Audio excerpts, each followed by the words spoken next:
ranar lahira za a samu wasu mutane 70,000 haka Allah zai musu. Suna tashi daga kabari sai a ce musu ga hanya ku shiga aljanna.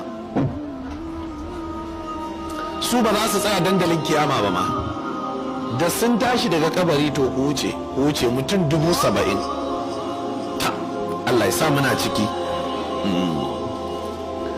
Qalu man hum ya Rasulallah. To kun san aka yi irin wannan magana dole akwai tambayar da za ta biyo baya. Suwaye ya manzan Allah? Sahabbai suka ce qala sai ce humul ladhina la yastarquna, su ne waɗanda ba sa neman a yi musu ruqya. Wato idan ciwo ya same su aka yi musu asiri ko kambin baka ko aljani, ba sa neman kowa ya musu ruqya, ko dai su yi da kansu ko kuma su dake su ce suna roƙon kawai Allah ya ba su sauki. Wannan shine matsayi mafi daraja. Idan larura ta same ka kaka gaya wa kowa a duniya, karka nemi komai a wurin kowa sai a wurin Allah. In za ka iya kaiwa wannan matsayin to za ka shiga aljanna a ranar alkiyama babu bincike, amma fa da wahala.